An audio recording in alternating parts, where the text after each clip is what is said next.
derivatives of inverse worksheet. So first, write the formula to find the derivative of this inverse. So here's the inverse, we want to find the derivative. Formula is 1 over the derivative of the inverse.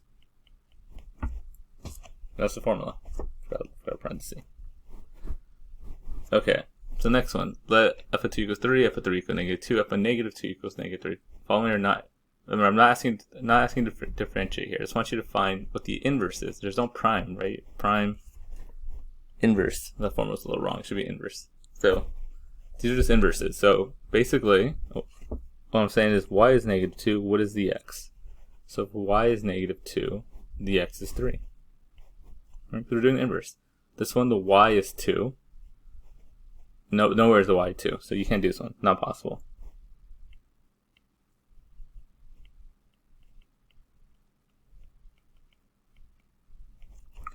Next one, find inverse of 3. So remember, again, this means the y is 3.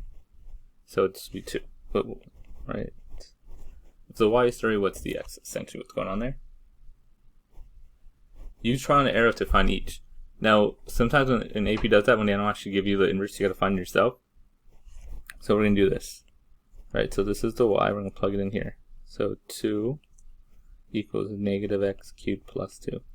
Now we gotta do is trial and error. Now the thing is, they don't go crazy. It's usually gonna be like negative 1, 0, 1, or 2. It's usually gonna be one of those guys. If you look here, it's 0. If I plug in 0, I get 2 equals 2.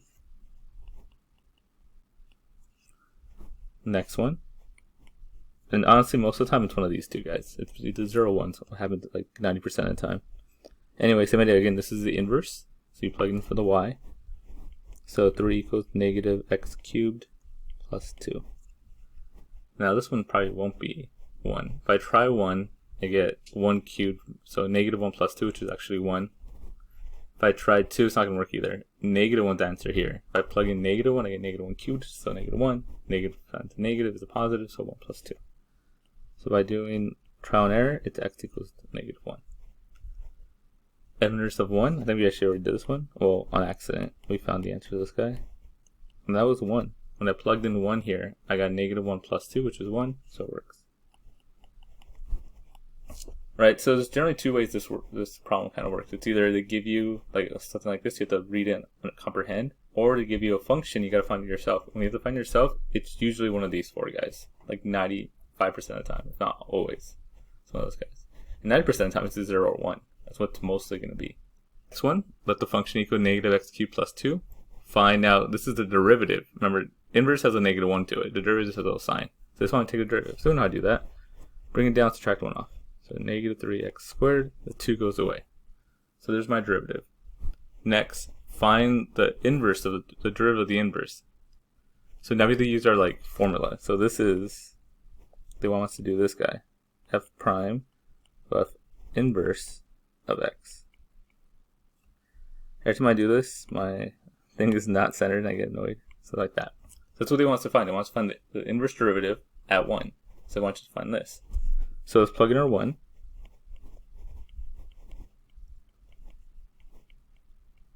So first we gotta work inside out. What is the inverse of 1? Well, they don't give it to us, so we have to look at this function here. So to find this part, let's plug 1 in for our y. And actually we did this earlier. This is the exact same problem from up here, right? So when my y is 1, when is my x equal 1? At 1. If you plug in 1 here, you get 1 equals 1. So this is actually just 1. So now we have this. F prime of 1. Now this is straightforward. It's 1 over f prime of 1. Well, we have f prime right here. So it's just 1 over that. Plug in 1. So 1 over negative 3. Because 1 squared is 1. And 1 times anything is itself. So 1 over negative 3. Number 5. Given f of 2 equals 3, f of negative 2 equals 2, f prime of negative 2 equals 3, and f of prime of 3 equals negative 2, find the inverse of 2. So we're doing the same thing, just using the formula. So find the inverse derivative of 2, as I should have said. 1 over f prime, f inverse of 2. 1 too many parentheses. There we go. Oh, I'm missing parentheses here. So like that. right? So now, first thing, work inside out. So I got to find the inverse of 2. So remember, that means this is the y. So where's my y? That's 2, right here. So when the y is 2, what's the x? Negative 2. So this is just negative 2. So now we have this 1 over f prime of negative 2. So now it's just straightforward. What's f prime of negative 2? So right here is f prime of negative 2. So that is 3. So I get 1 over 3. Go. Next one we have a table. So pretty much the same thing, but now it's a table. So first thing, so we want to find the inverse derivative of 2, right? So there's inverse, there's the derivative of 2. So use the formula, 1 over f prime of f inverse of 2. And like I mostly do, it's not centered. Work inside out. So find what's the f inverse of 2. So the inverse of 2. So remember, that's where the y is 2. It's a little funky on here. So I'm not looking, this is the x. I'm looking for the y is 2. So it's here and here. But I want the y of f, not f prime. So it's this one. So when the y is 2, x is 2. Even more confusing when they're the exact same number. But we get 2. So now I have 1 over f prime of 2. For me, this is always a straightforward place, okay? So what's f prime of 2? Put 1 on top of it. So here's f prime of 2 is 3. And yes, we got essentially 1 over 3 times in a row. Is this the way it works? X, let g of x equals f inverse. Write a formula finding g prime. Make sure your answer has g in it. So this wants to, like, how would I take the derivative of this? Well, like that, right? So if you want to take a derivative of this side,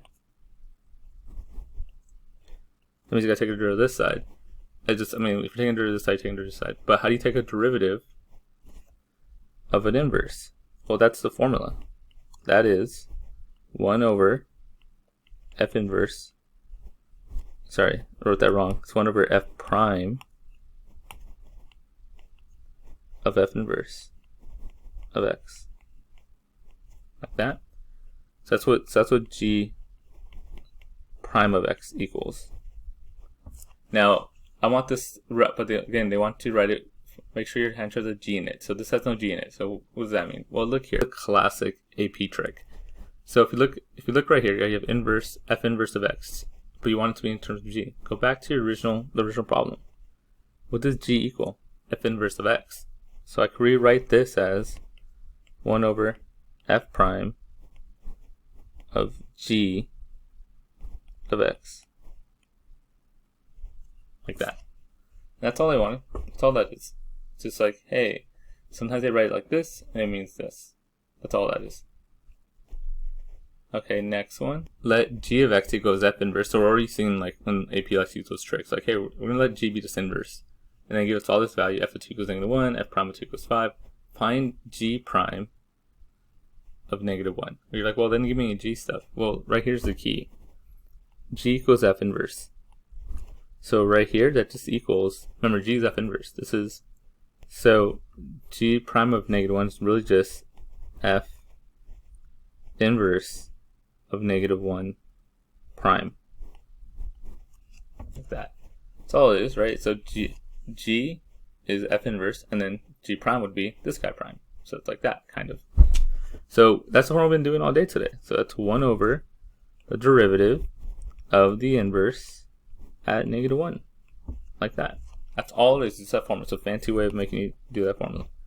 Okay, so what's f prime of -1? So remember, sorry, it's the f inverse of -1. So what's the inverse? Remember, this is the y value. So where does the y value equal -1 at? Right here. So if my y is -1, that means my x is 2. So you do that, then we just plug it in. F prime of 2. So for me, it's always the easy part. What's f prime of 2? Well, they give it to you. F prime of 2 equals 5. So 1 over 5. Like that. Last one here. Let g of x equals f inverse of x. And then, so the same kind of idea.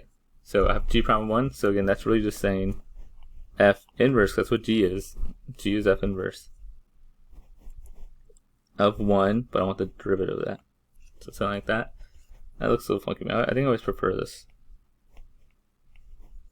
In time to the derivative of that. So either way, it's a formula. 1 over f derivative, always forget, f inverse of 1. Right, I know the derivative on the outside and the inverse on the inside. So it's like that. I'm going to work inside out. So what's the inverse? What's f inverse of 1? That means f's the y value. What's the x value? So look at your things here. And then here we go. So this is 2.